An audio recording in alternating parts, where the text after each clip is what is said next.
Behold, your Lord said to the angels, I am going to place a vicegerent on earth. The Arabic word is khalifa. It means a representative or an emissary of mine. And they said, the angels said, will you place therein one who will spread corruption and shed blood, while we celebrate your praises and glorify your holiness? And God said, he said, truly I know what you do not know.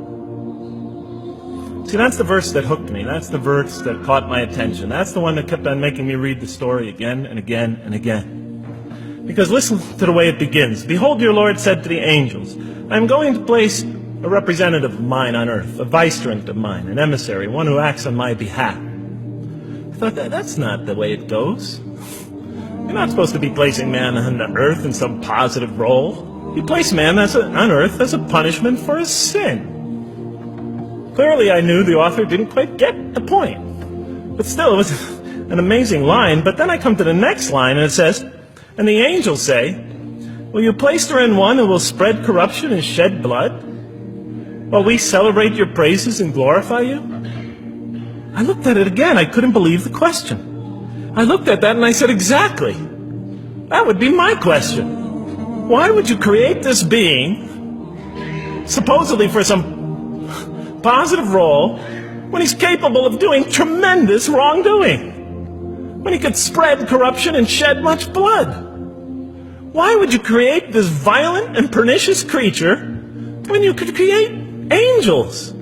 As the angels clearly say, well, we, the angels, celebrate your praises and glorify you. They're asking one of the most fundamental questions in the entire history of religion. Why create you, man, this utterly fallible creature, this creature who could rebel against God's will, who could do such tremendous wrongdoing, who can wreak havoc like no other creature on earth, when you can make them angels? That whole question, everything that I ever thought, everything that I ever experienced, everything that I ever knew was in that question. It was as if the author took my life and wanted to pick out exactly the right question to humiliate me, to provoke me, to anger me. Why create man, this most destructive and violent creature, when you can make them angels? And then look at the answer. And he said, God said, truly I know what you do not know. You know, in modern parlance, we would say, I know exactly what I'm doing. I read that and said, what? You know what you do not know? You know exactly what you're doing? Well, please inform me. Tell me what you're doing. You can't just get off that easy. You can't just tell me you know exactly what you're doing. Not after what I've been through. Not after you made me this way. And then I realized, of course, I was arguing with a God I didn't even believe in. And that would happen several times as I read through the Quran. And sometimes I would just get into so agitated by what I read, I'd start arguing with this voice that I'm reading before me, that's calling to me. So we turn to the next verse. It turns out that the Quran just doesn't dismiss the question. It starts to answer it a little bit. And in the next verse it says, and he taught Adam, God taught Adam, the names of all things. And then he placed them before the angels and said, tell me their names if you are right. So this verse is clearly referring to the previous one. But notice what it says. And he taught Adam the names of all things. So here we see Adam is not only just a creature who knows how to name things, who's acquiring the gift of language, but he's also a learning creature. God is teaching him. Now right here, right in this verse, and it'll come even clearer in the subsequent verses, that the very first thing that the Quran is going to emphasize here is man's intellect. He is a learning creature. He is taught. And what is he taught? What is one of the great intellectual gifts he's given? In response to the angel's question, the gift of language. Because through language, mankind can not only learn, but he could learn things not only through his own experience, but he could learn things that other people have experienced of times and places that are hundreds, thousands of years and miles separated from him. And so that all our knowledge becomes cumulative. Every generation learning from the generation before it. I'm learning today from authors I read from other sides of the world that may have existed 2,000 years ago. And so we all contribute to our collective learning and knowledge. And so what I'll see later in the Quran, And the Quran will emphasize this again and again and again. Like in one verse it says, read in the name of your Lord who created a man out of a tiny creature that clings. Read, it commands the reader. For your Lord is most bountiful. Why is he most bountiful? What great gift did he give you? For he taught man the use of the pen, and through it taught him what he otherwise could not know. And he taught Adam the names of all things. And then he placed them before the angels and said, tell me their names if you are right. Okay, you have this you have this natural question about this creation of mankind. Here, this mankind is this human being, this human creature is a learning creature. He has many intellectual gifts. Here, I'm going to place these things before you. Tell me their names if you are right about man. And what did the angel say? Glory to you.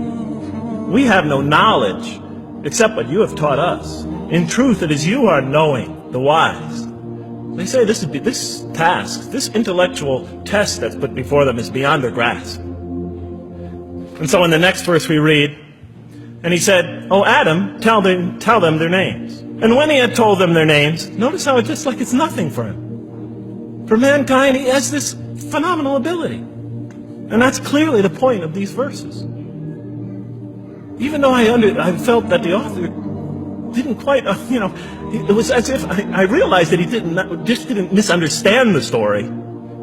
He was taking one of the great stories in the history of humankind, one of the fundamental greatest stories in the history of mankind, and molding it and using it as a vehicle for an entirely original message.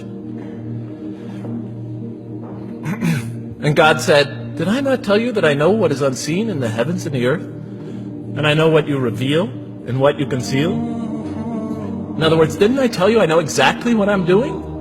I looked at that. What question what did they reveal and what did they conceal? Why are you all looking at me like that? You're starting to scare me. You're all looking very serious. Am I losing you? Wow. Okay. So, they revealed the sinister and evil propensities of man. But what did their question conceal? All you have to do is think about it for a minute. Human beings, yes, they could do evil. Yes, they could do wrong. Yes, they could create misery. But they could also do exactly the opposite. They could choose to do evil. They could choose to do tremendous good. They could choose to do tremendous violence. They could choose to show tremendous compassion. They could choose to live by falsehood. They could choose to live by the greatest truths. So we go on to the next verse. And behold, we said to the angels, bow down to Adam. And they bowed down. But not so Iblis. Iblis is like the father of Satan. He refused and was arrogant. He was of those who reject faith. An interesting statement. And notice why Iblis does not bow down. He refuses because he was arrogant. We often hear what's the root of all evil? In the West, it's always money, greed, etc. Here the Quran says that seems to be saying that the root of all evil is not always material wants. It's not always money. It's not always greed. At the heart of evil is arrogance. Putting yourself above all others.